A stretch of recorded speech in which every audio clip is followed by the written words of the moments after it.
Voilà.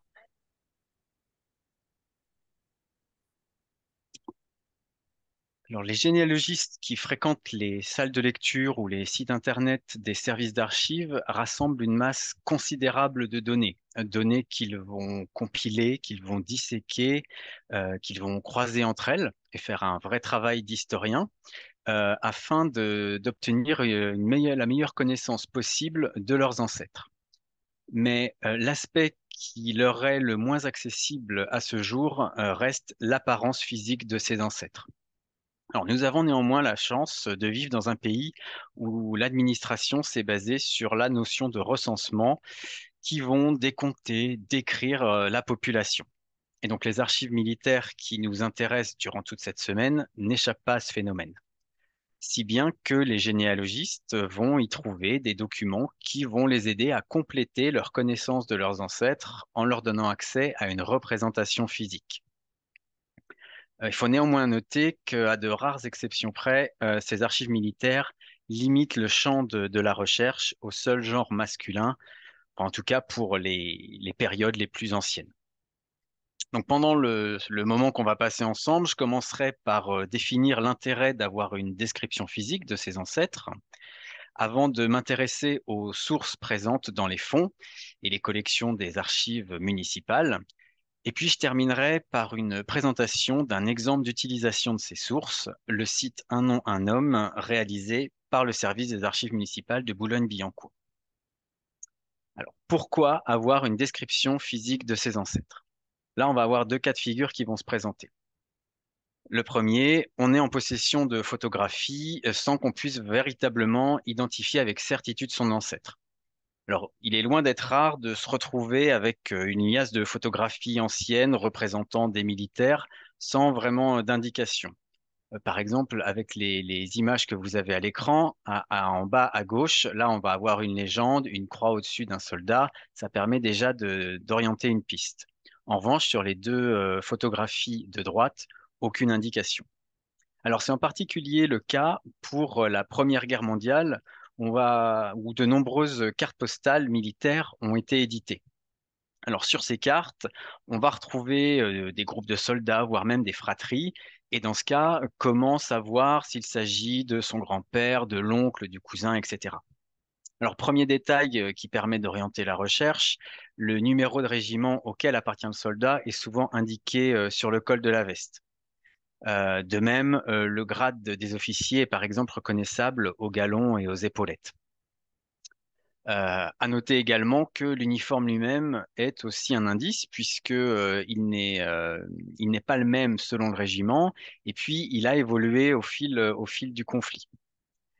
Sur ce point, je vous renvoie vers un petit ouvrage très utile qui s'appelle Reconnaître les uniformes 1914-1918, écrit par Éric Labelle aux éditions Archives et Culture, qui est très très intéressant. Et donc, avec ces photographies, la description physique qu'on va pouvoir trouver dans les documents d'archives va permettre d'identifier son ancêtre en faisant justement une comparaison entre la description et la photo. Deuxième cas de figure, on ne possède pas de photographies, soit parce qu'elles n'ont pas été conservées ou dans une autre branche de la famille, ou tout simplement parce que la photographie n'existait pas. Euh, N'oublions pas que le procédé photographique ne date en France que des années 1820 et que la photo ne s'est véritablement démocratisée qu'à partir de la deuxième moitié du 19e siècle, voire même la fin du 19e siècle. Donc, par exemple, pour les soldats de la guerre de 1870, ça va être assez compliqué d'avoir des photographies. Dans ce cas, la description physique contenue dans les documents d'archives va venir pallier l'absence totale de représentation et puis elle va permettre d'incarner un peu plus l'ancêtre recherché. Alors, quelles sources on a à disposition aux archives municipales? Alors, je prétends pas du tout faire ici une liste exhaustive, mais plutôt un aperçu des principales sources à disposition dans les archives municipales pour trouver soit une description physique, soit une photographie. Et puis, j'élargirai un petit peu le champ de recherche vers d'autres structures qui conservent des documents. Euh, Dans les archives municipales, les documents relatifs aux affaires militaires sont conservés dans la série H et avec une source ou la source la plus évidente, les recensements militaires. Donc, je vais faire un bref rappel historique. De 1798 à 1998, tous les Français de sexe masculin ont été recensés et inscrits sur des registres dans le cadre de la conscription militaire, le plus souvent l'année de leurs 20 ans. Avant la Révolution, voilà, la défense du territoire national était dédiée et dévolue à des professionnels ou à des hommes désignés par leur communauté. Puis à partir de la Révolution, cette tâche est confiée aux citoyens. D'abord par un appel au volontariat, puis par la création de la conscription, instaurée par la loi Jourdan du 19 Fructidor en 6, soit le 5 septembre 1798.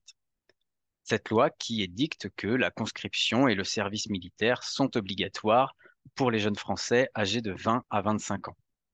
Alors l'opération de recensement militaire, elle est effectuée par le maire qui agit au nom de l'État. Tout homme ayant atteint l'âge de 20 ans doit se faire recenser à la mairie où il est domicilié.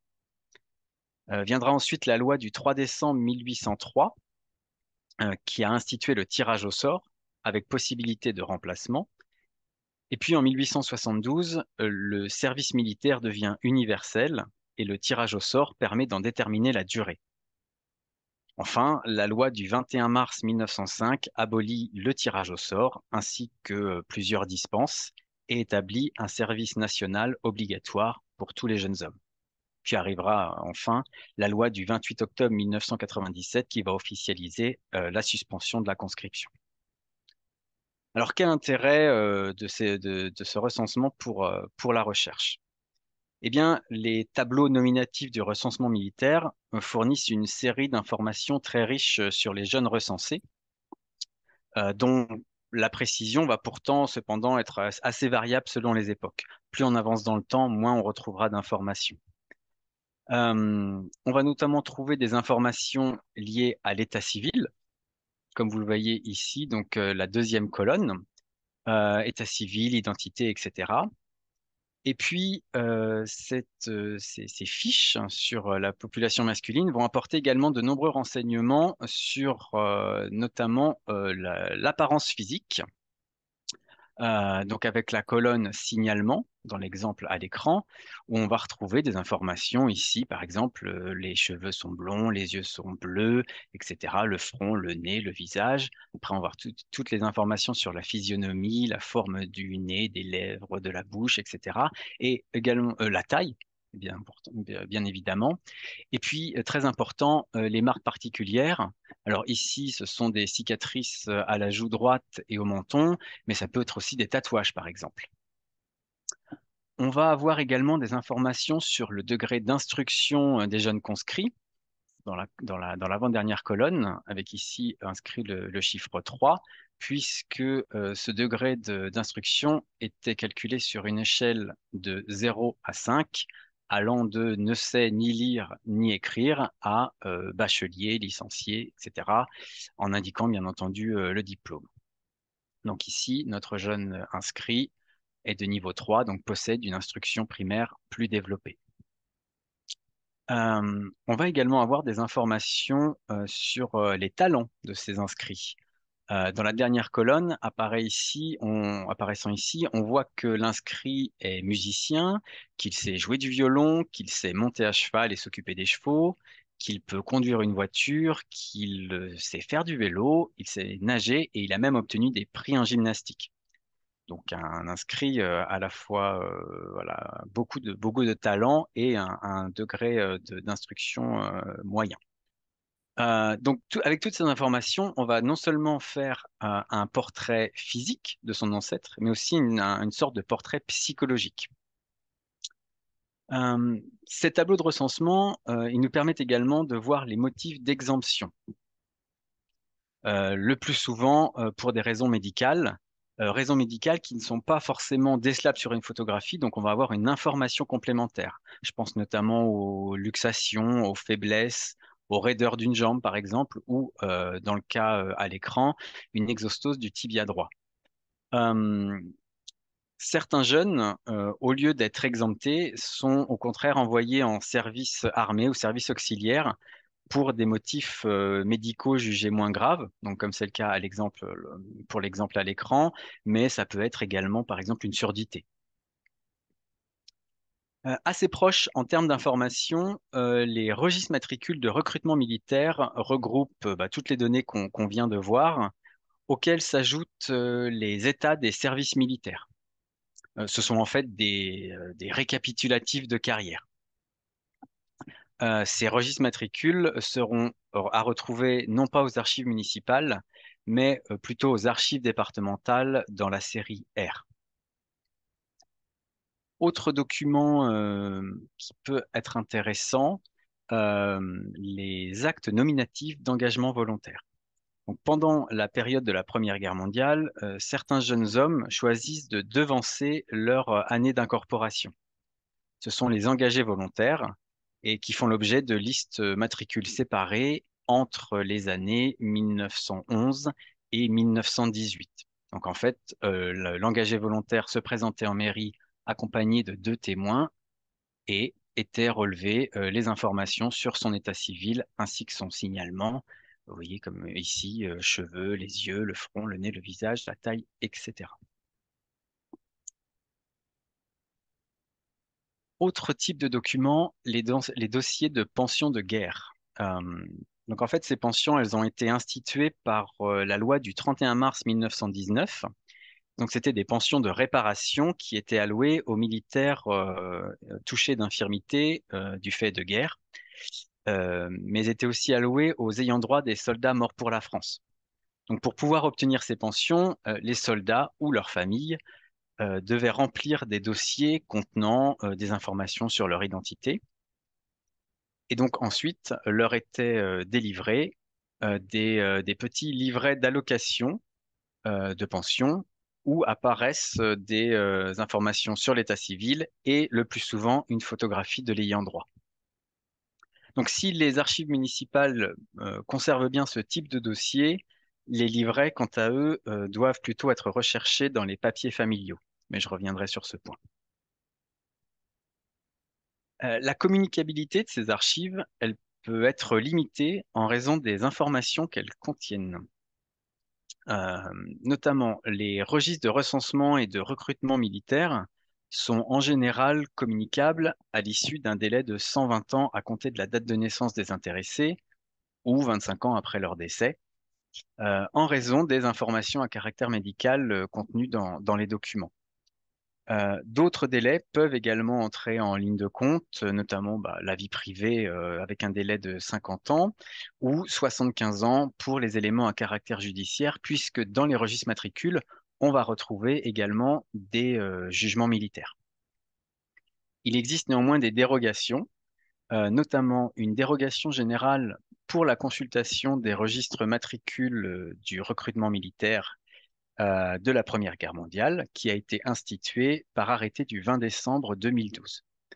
Les registres matricules des classes 1912 à 1921 sont donc maintenant librement communicables.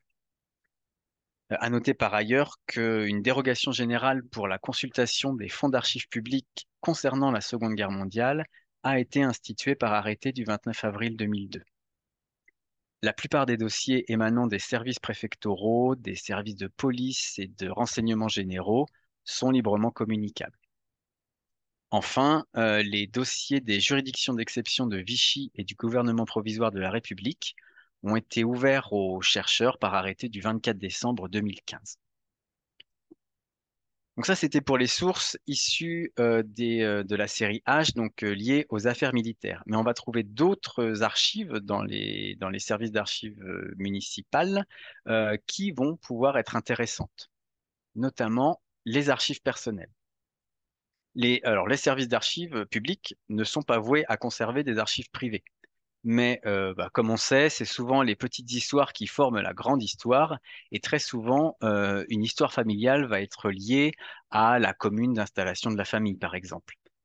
De ce fait, les documents personnels vont alors compléter la connaissance historique qu'on va avoir de la commune, qui, si on ne devait conserver que les documents produits par les services de la mairie, nous donnerait une vision très administrative de la ville.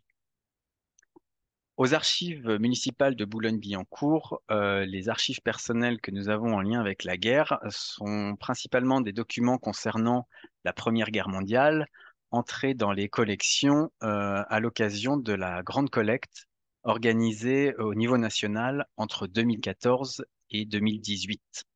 Les documents sont de nature très diverse. Ça peut aussi bien être des cartes postales envoyées du front, quelques dessins, mais aussi des objets, parfois des petits porte-bonheur offerts aux soldats avant leur départ, ou un carnet journalier comme vous avez à l'écran, par exemple. Enfin, ce sera autant, en tout cas, de témoignages qui vont nous renseigner sur la vie des soldats. On aura aussi quelques éléments concernant la Seconde Guerre mondiale, notamment des archives photographiques de la libération de Boulogne-Billancourt, qui se trouvaient alors sur le chemin de la deuxième DB du général Leclerc en route vers Paris. Donc, parmi ces documents personnels, lesquels vont nous servir à faire le portrait d'un soldat? Bah, avant tout, les cartes d'invalidité et la carte du combattant. Alors, la carte d'invalidité, elle est créée en 1915 pour les mutilés de guerre. Et puis, 11 ans plus tard, la loi du 19 décembre 1926 met en place un système qui vient en aide aux anciens combattants et à leurs familles. Pour en bénéficier, les anciens combattants, ou donc les anciens soldats, devaient faire connaître leur statut auprès de l'Office national du combattant, qui avait été également créé par cette même loi de 1926 et qui 20 ans plus tard deviendra l'Office national des anciens combattants, l'ONAC. L'Office national du combattant délivrait une carte du combattant comportant une photographie. Donc, vous avez deux exemples ici à l'écran. Donc, l'Office du combattant ne conservait pas de double de ces cartes. C'est pourquoi je les classe dans les archives personnelles et c'est bien à ce titre qu'on va les retrouver aux archives municipales. Mais parfois, l'Office du combattant récupérait des cartes, notamment dans le cadre de renouvellement ou bien de retrait, si bien que aujourd'hui, on va pouvoir les retrouver dans les fonds des archives départementales lorsque l'ONAC leur a versé les archives. Autre document intéressant, le livret militaire ou livret individuel, qu'on appelle plus communément livret militaire, qui est donc un document d'identité dans lequel sont enregistrées au fur et à mesure les étapes de la carrière du militaire en vue d'un rappel ou d'une mobilisation éventuelle. Le livret précise d'ailleurs qu'il doit être conservé avec le plus grand soin. On va retrouver les mêmes informations que sur les recensements militaires ou les registres matricules, à savoir, comme ici, les informations liées à l'identité et à l'état civil, ou, le signalement avec des informations plus ou moins précises. Par exemple, ici, vous voyez que le front est qualifié d'ordinaire et la bouche moyenne, donc bon, c'est pas forcément toujours très facile de pouvoir visualiser un visage avec ces informations. Euh, autre type de document assez intéressant pour faire le portrait d'un soldat, ça va être la presse, qu'elle soit nationale ou locale. Votre ancêtre, s'il s'est illustré, peut apparaître dans les journaux. À Boulogne-Billancourt, on a le cas en particulier d'une personne, donc le commandant Raynal, qui s'est illustré dans la défense héroïque du fort de Vaux, épisode relaté dans le supplément du Petit Journal du 25 juin 1916 que vous voyez à l'écran, et où apparaît une gravure représentant son portrait.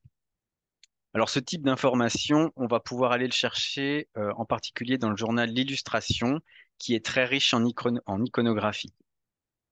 D'ailleurs, l'illustration a édité le tableau d'honneur de la Grande Guerre, où apparaissent de nombreux soldats. Et donc, pour chaque soldat, on va retrouver une photographie ainsi que quelques faits de guerre particulièrement marquants. La presse locale peut aussi être une source très intéressante. Vous avez ici un extrait de notre journal municipal dans lequel on trouve les photographies prises lors des cérémonies commémoratives. Donc, si votre ancêtre a été porte-drapeau ou représentant des anciens combattants, il y a de grandes chances que vous puissiez en retrouver le portrait, d'autant plus qu'on sait que le service communication est très prolixe en termes de photographie, ils en font énormément. Donc voilà quelques exemples de documents qui vont permettre de faire le portrait de son ancêtre soldat. Alors il en existe bien d'autres, hein. Je pense notamment au dossier de pension militaire, donc pour les soldats ayant accompli une carrière de plus de 25 ans ou blessés au combat. Je pense aussi au dossier d'officier. Tous ces documents, on va pouvoir les retrouver au service historique de la défense. Je voudrais également mentionner une source qui n'est pas un document d'archive, mais qui peut apporter de grandes informations. Il s'agit des pierres tombales. Il n'est pas rare de trouver dans les cimetières les portraits des soldats morts au front avec des photographies ajoutées par les familles afin de rendre hommage aux défunts.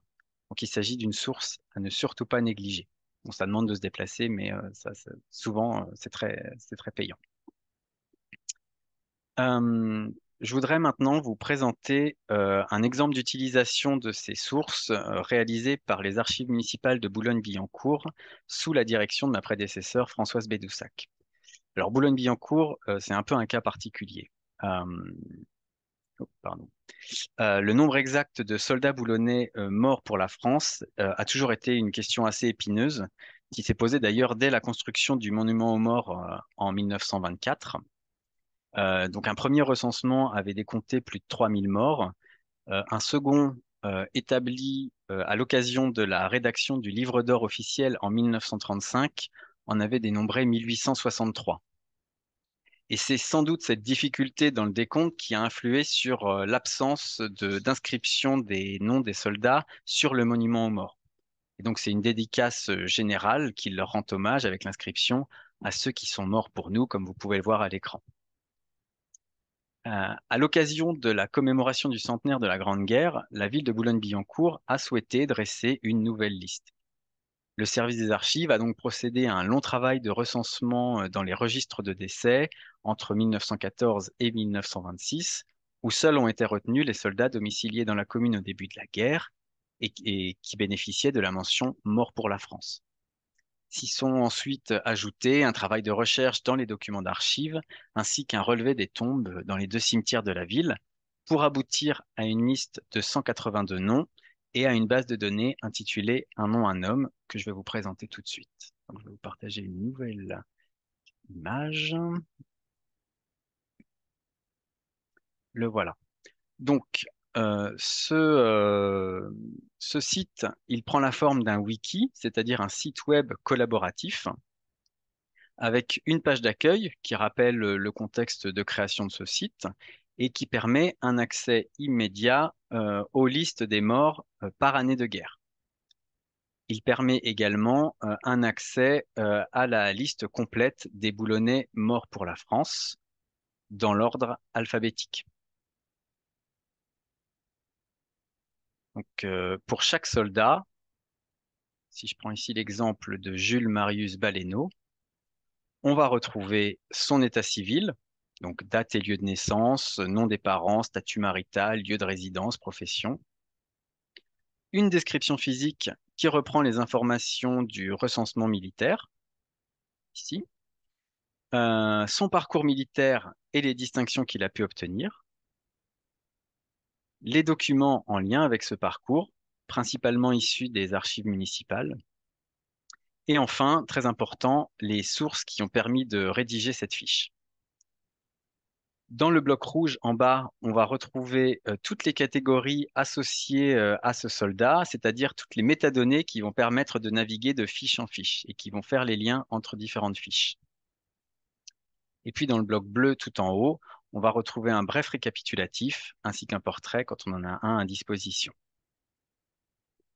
Donc on va également retrouver sur ce site les documents d'archives, donc ici avec les différents fichiers et également des outils d'aide à la recherche, notamment la liste des affiches liées à la Première Guerre mondiale, donc organisées par cote et par type, mais également l'inventaire de la sous-série 5H dédiée à la Première Guerre mondiale.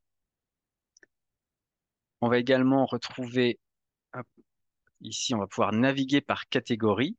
On va retrouver donc les catégories qu'on avait tout à l'heure, les années de décès, les années de naissance, les lieux de décès, etc.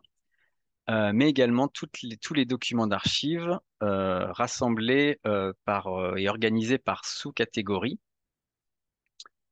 Donc les archives familiales, aussi diverses que des photos de compagnie, de régiment, des photos de mariage, des photos sur le front.